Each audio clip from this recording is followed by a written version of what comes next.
Hello student, welcome back to my channel Fair of Maths Atail Maza. In this video we are going to see elementary transformation, that is rows and columns elementary transformation exercise 2.1. So student, very first, what is elementary transformation? The elementary transformation are operation on rows and columns of a matrix, or we can say that rearrangement of two rows or two columns of a matrix. So let's very first we consider P be any matrix. The following three operations are known as elementary row or elementary column transformation on P. Number 1, interchange any two rows or columns. Number 2, multiply a row or column by non-zero number or scalar. Operation number 3, multiply a row or column by non-zero number or by scalar and add to another row or column. After the elementary transformation, the matrix obtained is said to be equivalent matrix to the original matrix. So let's start student, but before that don't forget to like and subscribe my channel. Here we have exercise 2.1 question number 4, 5 and 6. ये बेटा question number 4, 5, 6 है. ठीक है, इसमें आपको क्या करना है, एलिमेंट्री रो ट्रांसफॉर्मेशन अप्लाई करना है. ठीक है, तो बच्चे आज मुझे देख रहे हैं तो उनको स्टार्टिंग से अगर नहीं पता हो कि एलिमेंट्री ट्रांसफॉर्मेशन क्या होता है बेटा, तो मैं आपको बता दूं. एलिमेंट्री ट्रांसफॉर्मेशन जो होता है ये ऑपरेशंस होता है, operation on rows and columns. Slide पे मैंने आपको डिटेल में एक्सप्लेन किया है, आप उसको पॉज करके समझने की कोशिश करें. वैसे शॉर्ट में मैं आपको एक्सप्लेन कर दूं कि elementary transformation is nothing but are the operation on rows and columns. Operations होते हैं बेटा, किस टाइप के ऑपरेशंस होते हैं ना, ऑब्जर्व प्रॉपरली. इस टाइप के ऑपरेशन होते हैं बेटा, 2 इंटू C2, इसको बोला जाएगा elementary transformation. -3R1 and 3R3 and then C3 plus 2C2, इस टाइप के जो ऑपरेशंस आते हैं इनको बोला जाता है एलिमेंट्री ट्रांसफॉर्मेशन. एलिमेंट्री ट्रांसफॉर्मेशन में आता है आपका row and column elementary transformation. Okay बच्चों, इसके पहले के वीडियो में मैंने डेफिनेशन ऑफ मैट्रिक्स लिया है, टाइप्स ऑफ मैट्राइसेस लिया है और डिटेल में लिया है आपका एलिमेंट्री ट्रांसफॉर्मेशन. यहाँ कहीं उसका बेटा आई बटन आएगा, सबसे पहले आप वो जाके वीडियो देके देन इस वीडियो को कंटिन्यू करें, तभी आपको समझ आएगा बेटा. अदरवाइज़ थोड़ा सा डिफ़िकल्ट लगेगा आपको कि ये क्या चल रहा है क्लास में. ओके बच्चों, सो आप सबसे पहले एलिमेंट्री ट्रांसफॉर्मेशन ऑपरेशंस, कितने टाइप के ऑपरेशंस है ये भी आपको जानना ज़रूरी है. आपको शॉर्ट में मैं एक्सप्लेन कर देता हूँ. नंबर 1 होता है बेटा, we can interchange any two rows और any two columns of a matrix. हम किसी भी मैट्रिक्स के दो रोज को और कॉलम को इंटरचेंज कर सकते हैं. तो इंटरचेंज करने के लिए बेटा ये नोटेशन यूज़ होता है. सपोज़ मुझे R1 और R2 इंटरचेंज करना है तो मैं लिखूँगा ऐसे, R1 इंटरचेंज विथ R2. ये इसका नोटेशन है, इंटरचेंज पढ़ा जाएगा इसको. इसको क्या रीड करोगे, interchange, read as R1 interchange with R2, और ऐसे भी बोल सकते हो आप R2 interchange with R1. Okay, इसके बाद नेक्स्ट आएगा 3 इंटू R1, 3 इंटू R1. अब ये 3 इंटू R1 मतलब क्या है, we can multiply any row और column by non zero number और स्केलर. आप क्या कर सकते हो बेटा, किसी भी मैट्रिक्स की रो को कॉलम को नॉन ज़ीरो नंबर से मल्टीप्लाई कर सकते हो, जैसे मैंने यहाँ पर किया है. मैं क्या ऑपरेशन परफॉर्म कर रहा हूँ, I am performing 3R1, that is we are going to multiply R1 by 3. और 3 सबको पता है क्या है बेटा, स्केलर है, नॉन ज़ीरो नंबर है. अब R1 के एलिमेंट, R1 को मल्टीप्लाई करना मतलब R1 के सारे एलिमेंट को मल्टीप्लाई करना. ये एलिमेंट्स है बेटा 1, 2, -1, इसको बोला जाता है एलिमेंट्स. ठीक है, और ये आपका फर्स्ट रो है, ये आपका सेकंड रो है, ये आपका फर्स्ट कॉलम है, सेकंड कॉलम, थर्ड कॉलम, आगे बताता हूँ आपको. ये कॉलम्स होते हैं बेटा. ठीक है, जो वर्टिकल लाइन्स है ये आपके कॉलम्स है, हॉरिजॉन्टल लाइन्स जो है ये आपके क्या है, रोज है। ठीक है, सो आप क्या कर रहे हो, फर्स्ट ऑपरेशन में आप क्या कर सकते हो, किसी भी दो रोज को और कॉलम्स को इंटरचेंज कर सकते हो। सेकेंड ऑपरेशन क्या है आपका, we can multiply any row और column by non zero number और स्केलर। थर्ड ऑपरेशन होता है बेटा, third operation again we multiply any row और column by non zero number और scalar and add to another row और matrix. अब आप क्या करते हो, मल्टीप्लाई करते हो और किसी और रो के साथ और कॉलम के साथ उसको ऐड करते हो, जैसे यहाँ की है ये ऑपरेशन। देखो आप तो समझ में आ जाएगा आपको थर्ड ऑपरेशन में करना क्या है बेटा। ठीक है, तो हम लोग क्या करेंगे, किसी भी रो को पहले मल्टीप्लाई करेंगे और किसी और दूसरी रो के साथ उसको ऐड कर देंगे। तो ये थ्री टाइप के ऑपरेशंस होते हैं, इसको बोला जाता है एलिमेंट्री ट्रांसफॉर्मेशन। ओके बच्चों, so let's start very first example. यहाँ से आपको समझ में आएगा बेटा कि आपका फर्स्ट एग्जाम्पल आपको कैसे करना है। Now see in fourth example we have to given A is equal to matrix and we have to perform 2C2। क्या करोगे बेटा, मैट्रिक्स A में 2C2 करना है। मतलब आपको जो ये सेकंड कॉलम है आपका, ये है आपका सेकंड कॉलम। अच्छे से देखो, इसको बोला जाता है सेकंड कॉलम। इस कॉलम में आप क्या कर रहे हो, C2 से इसको मल्टीप्लाई कर रहे हो। So we get new matrix and that matrix is equivalent. मैंने आपको स्लाइड पे बताया जो ऑप्टेन मैट्रिक्स है बेटा, उस मैट्रिक्स को बोला जाता है equivalent matrix to original matrix. ठीक है, सो उसको सिंबॉलिकली ऐसे लिखोगे आप, ए इक्विवेलेंट टू, ये मैट्रिक्स का साइन बनाता हूँ यहाँ पर मैं, इक्विवेलेंट टू। अच्छे से आप इसको ऑब्जर्व करोगे, ये क्वेश्चन पहले समझोगे आप स्टेप बाय स्टेप, करना क्या है आपको ये क्वेश्चंस पे। ठीक है, अब क्या करना है बेटा, आपको 2C2 करना है, C2C2। इसका मतलब आपको सेकेंड रो को 2 से मल्टीप्लाई करना है। तो जब भी बेटा आप ऑपरेशन परफॉर्म करते हो किसी रो पे, कॉलम्स पे, तो जिस कॉलम पे और रोज पे आप परफॉर्म करोगे उसको नहीं लिखोगे, जिस पे नहीं करना है पहले उसको लिखा जाता है। जैसे मुझे यहाँ पर C2 पर परफॉर्म करना है तो मैं सबसे पहले क्या करूँगा, C1 एज इट इज़ लिख लूँगा, then C3 as it is लिख लूँगा, इसको कॉपी कर लूँगा। क्यों ऐसा बेटा, जब आप मैट्रिक्स सॉल्व करोगे तो चांसेस है आप मिस्टेक करोगे। जब आप मैट्रिक्स के क्वेश्चन सॉल्व करते हो तो हो सकता है आपसे मिस्टेक हो। ठीक है, तो इसीलिए आप बहुत केयरफुली करोगे, जनरली बच्चे मिस्टेक कर जाते हैं। अच्छा, एक नंबर भी अगर इधर उधर हुआ मतलब आपका मैट्रिक्स जो है वो रॉन्ग हो जाएगा। ठीक है, तो इसके लिए सबसे बेस्ट वे बेटा, जिसको चेंज नहीं करना है उसको पहले लिखा जाए, 1 0 -1 3। ठीक है, now we are going to apply 2C2। मतलब आप क्या कर रहे हो बेटा, सेकेंड कॉलम को 2 से मल्टीप्लाई कर रहे हो। So here we get 4 and 2 1s are 2। ये होता है बेटा इसका मीनिंग। आपने C2 को क्या किया, 2 से मल्टीप्लाई किया तो ये चेंज हो गया बेटा।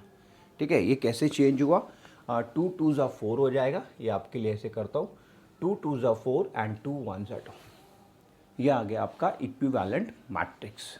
Okay, now next, if you observe that in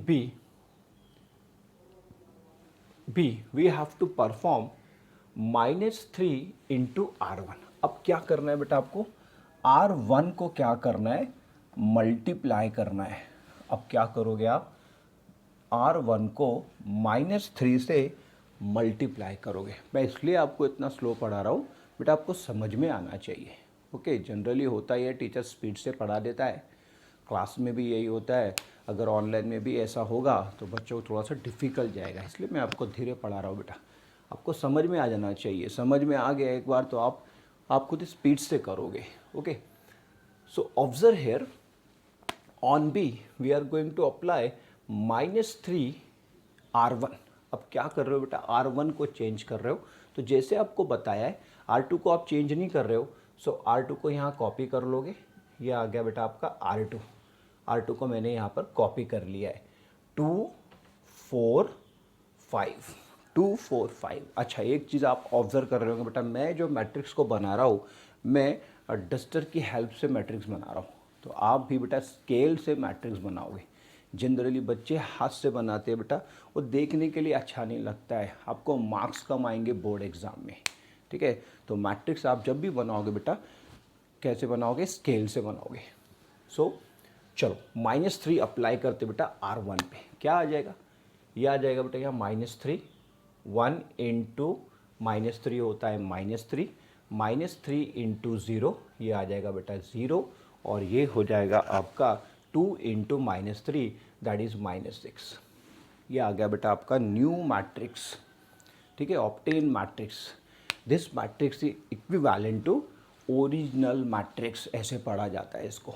ठीक है, अब आपको क्या बोल रहा है next, find addition of new matrices. बेटा इसका एडिशन करना है अब आपको, ये दोनों मैट्रिक्स का आपको एडिशन करना है। सो ये एडिशन, देन डिफरेंस, मल्टीप्लिकेशन, इसके पहले के वीडियोस में पूरा डिटेल में लिया है, आप जाके ज़रूर से देखिए इसको। बेटा ऐड कैसे करोगे इसको ऐड करने के लिए आपको कुछ नहीं करना होता है, करस्पॉन्डिंग एलिमेंट्स को ऐड कर लेना होता है, करस्पॉन्डिंग एलिमेंट्स। ठीक है, सो ऐसे अज्यूम कर लो मैंने यहाँ मैट्रिक्स लिख लिया है A और यहाँ लिख लिया है B, मैं दोनों को ऐड कर रहा हूँ। ऐड करने का मतलब होता है बेटा adding corresponding elements. So I am writing directly addition of two matrices, therefore addition, क्या आ जाएगा बेटा इसका एडिशन, अच्छे से देखोगे आप, एडिशन मैं क्या करूँगा डायरेक्टली करस्पॉन्डिंग एलिमेंट्स को बेटा ऐड कर दूंगा। देखो कैसे इसका एडिशन आएगा। Now observe properly, addition of two matrices क्या करोगे बेटा, 1 -3, 1 -3 दैट इज -2, ये आ गया आपका first element. Next 0 + 4 that is 4। Next -6 -1 that is -7. Next 2 + 0 that is 2. Next 4 + 2 that is 6, and next 3 + 5 that is 8. ये आएगा बेटा addition of new matrices. Take a screenshot fast. ऐसे बेटा आपको ऐड करना होता है। ऐड कैसे किया देखा आपने, मैंने क्या किया बेटा, करस्पॉन्डिंग एलिमेंट्स को ऐड कर दिया है। ओके चलो, अब इसके बाद का क्वेश्चन नंबर 5 करते हैं। क्वेश्चन नंबर 5 में देखते हैं हमको क्या करना है। अब सारा जो है बेटा आपका ऑपरेशन पे डिपेंड है। आपको आगे गिवन मैट्रिक्स को, ऐसा भी क्वेश्चन आता है आपको गिवन मैट्रिक्स को आपको अपर ट्रायंगुलर और आइडेंटिटी मैट्रिक्स में रिड्यूस करना होता है, तो वहाँ आपको ऑपरेशन गिवन नहीं होता है, वहाँ आपको ऑपरेशन बनाना पड़ेगा। ठीक है, वैसे एक छोटा सा एग्जांपल मैं लूँगा तो आपको आइडिया आ जाएगा ऑपरेशन कैसे बनाया जाता है। Now in example number 5, matrix A is equal to, this is our given matrix and 2 operations, 2 operations करने हैं बेटा आपको यहाँ पर। 3R3 करना है सबसे पहले, देन इसके बाद में सेकेंड ऑपरेशन ये परफॉर्म करना है, C3 + 2C2 ये परफॉर्म करना है। ठीक है, सो आपको पता है कैसे लिखा जाता है इसको, यहाँ लिखोगे बेटा A इक्विवेलेंट टू, ये इक्विवेलेंट है। ठीक है, मतलब ये आपका ऑब्टेन मैट्रिक्स है, इक्विवेलेंट, ये बेटा इसको इक्विवेलेंट रहेगा। ठीक है, आप अच्छे से ऑब्जर्व करोगे आपको करना क्या क्या है। नंबर 1 आपको परफॉर्म करना है 3R3, ये है बेटा मेरा R3, ये मेरा टारगेट है, इसको मेरे को 3 से मल्टीप्लाई करना है। ठीक है, तो मैं सबसे पहले कॉपी कर लेता हूँ R1 को, ये मेरा R1 एंड R2। सबसे पहले बेटा जिसको चेंज नहीं करना है उसको कॉपी कर लो, सबसे बेस्ट, इससे मिस्टेक नहीं होगा। अब नेक्स्ट परफॉर्म करो ऑपरेशन, क्या करोगे, R3 को मल्टीप्लाई करोगे 3 से, सो व्हाट वी गेट 9, 9 3 1 = 3 हो गया। फर्स्ट ऑपरेशन आपने परफॉर्म कर दिया। क्या है बेटा ये ऑपरेशन, 3R3 आपने परफॉर्म कर दिया। नो नेक्स्ट, इसके बाद क्या करना है बेटा आपको, इसके बाद आप बहुत केयरफुली करोगे, C3 + 2C2। इसका मतलब क्या होता है, ये जो ऑपरेशन आपको लिखा है इसका मतलब क्या लिया जाता है ये समझो बेटा, बहुत काम की चीज़ है। अब आपको ये यहाँ से आइडेंटिफाई करना है कि कौन सा रो चेंज हो रहा है ना, कहाँ करना है आपको, ये सब करना कहाँ है, अच्छा करना कहाँ है और कहाँ पर चेंजेस आएंगे।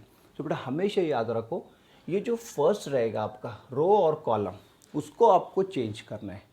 मतलब मेरा यहाँ पे R3 चेंज होगा, क्योंकि पहले क्या है C3 है। इसका मतलब ये होता है, मैथमेटिकली हम लोग ये निकालते हैं कि आपको R3 चेंज करना है, सॉरी C3 चेंज करना है, R3 नहीं, C3 आपको चेंज करना है। तो इसको ऐसे भी लिखा जाता है, और we are going to changing C3 with C3 plus 2C2, ऐसे लिखा जाएगा। अगर आप देखोगे रेफरेंस बुक में आपको ऐसे गिवन रहेगा C3। अगर आप ये नंबर जो है, जो भी रहेगा, रो रहेगा कॉलम रहेगा, वो बेटा जो फर्स्ट रहेगा उसको चेंज करना होता है। कहीं कहीं जगह ये मेंशन नहीं करता है, जैसे यहाँ मेंशन नहीं किया, तो बच्चों को कन्फ्यूजन ये होता है कि चेंज किसको करना है, रो कौन सा C2 को करना है कि C3 को करना है। तो फर्स्ट जो रहेगा बेटा उसको चेंज किया जाता है, ठीक है। सो ये आपके कन्वीनियंस के लिए मैंने लिख दिया यहाँ पर, we are going to changing C3 with C3 plus 2C2, okay. C3 change हो रहा है बेटा, ये आपका ये चेंज होगा, ठीक है। चलो देखते हैं ऑप्टेन मैट्रिक्स क्या आता है अभी। A is equal to matrix obtain matrix, now observe properly, here we get obtain matrix. तो सबसे पहले कॉपी कर लोगे, जैसे आपको बताया है 1 2 9 -1 1 9। देखो मैंने C1 और C2 को कॉपी कर लिया बेटा, क्योंकि मेरा C3 चेंज हो रहा है। चलो कैसे चेंज हो रहा है अब ये ध्यान से देखना। इसमें आपको C3 को ऐड करना है, मतलब 3 लिखना है सबसे पहले, प्लस उसके बाद में 2C2 करना है और इसको मल्टीप्लाई करना है 2 से। सो ये आ जाएगा बेटा -2, दैट इज़ आपको मिल रहा है 1। तो ये केयरफुली करना पड़ता है बेटा। ये कितना आ गया, 1 आ गया। नो नेक्स्ट, अच्छे से ऑब्जर्व करो मैं कर क्या रहा हूँ। नेक्स्ट आप भी ऐसे लिख सकते हो, है ना। हम लोग जब आपकी एज में थे, जब मैं 12th स्टैंडर्ड में था, तो मैं इसको ऐसे ही सॉल्व करता था, इससे मिस्टेक होने के चांसेस कम हो जाते बेटा। नेक्स्ट C3 का एलिमेंट लिख लो पहले, 0 प्लस, अब इसको 2 से मल्टीप्लाई कर रहे हो आप, सो 2 1 2, दैट इज़ ये आ जाएगा बेटा 2 आ जाएगा, ये क्या आ जाएगा आपका 2। नेक्स्ट C3 का एलिमेंट लिख लो, C3 का एलिमेंट है 3, ठीक है। इसको ऐड कर रहे हो आप, इसको ऐड कर रहे हो और 2 से C2 को मल्टीप्लाई कर रहे हो, सो हेयर वी गेट 9 2 18। कितना आ जाएगा बेटा, 9 2 18 हो जाएगा ये। सो ये बन जाएगा आपका 21। सो यहाँ आ जाएगा बेटा आपका 21। ये काम करना था आपको, 1 2 21, okay. Take a screenshot fast. Now move on to last example. इसके बाद का एग्जाम्पल देखते बेटा, बड़ा काम का है। यहाँ आपको सीखने के लिए मिलेगा कुछ, अच्छे से इसको ऑब्जर्व करोगे कि क्या करना है आपको। In example number 3 we have to given, in example number 3 we have to given matrix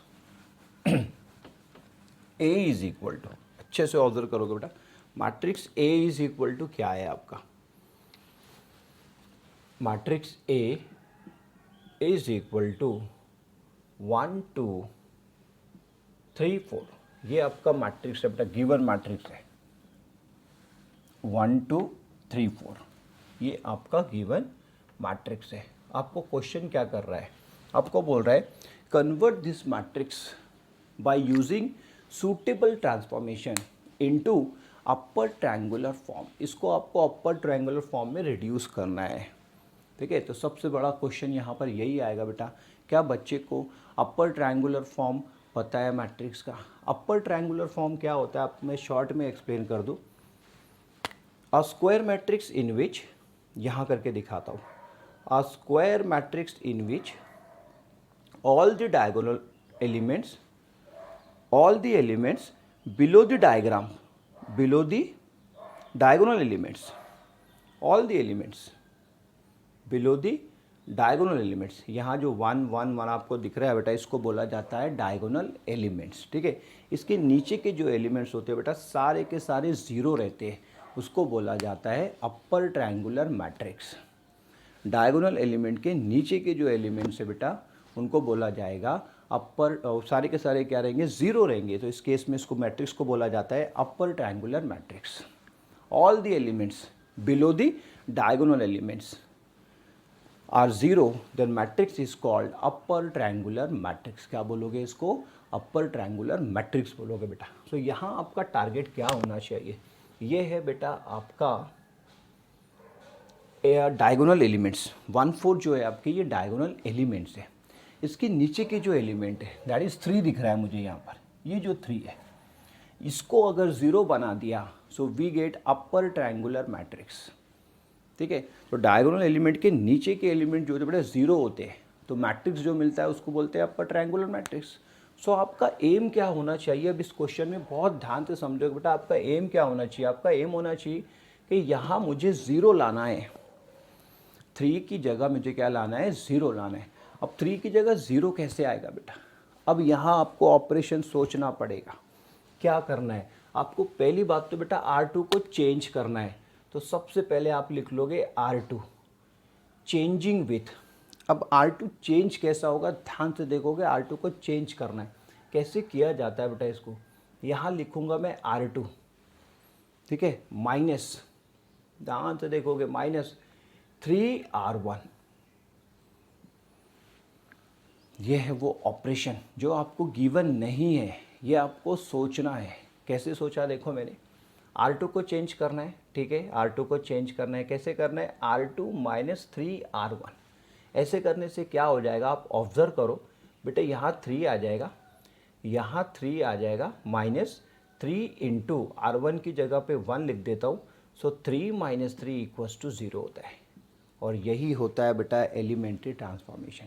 यहाँ से थोड़ा सा एक डिफ़िकल्ट लेवल स्टार्ट हो जाता है, जहाँ आपको सोचना पड़ता है मैट्रिक्स के बारे में। ओके, तो यहाँ से थोड़ा सा एक डिफ़िकल्ट लेवल रहेगा आपको। यहाँ आपको ऑपरेशन गिवन नहीं रहता है बेटा, परफॉर्म करना होता है, सोचना होता है। तो जो बच्चे प्रैक्टिस करते हैं ये उन्हीं को आएगा, जो बच्चे प्रैक्टिस नहीं करेंगे उनको बहुत डिफ़िकल्ट जाने वाला है।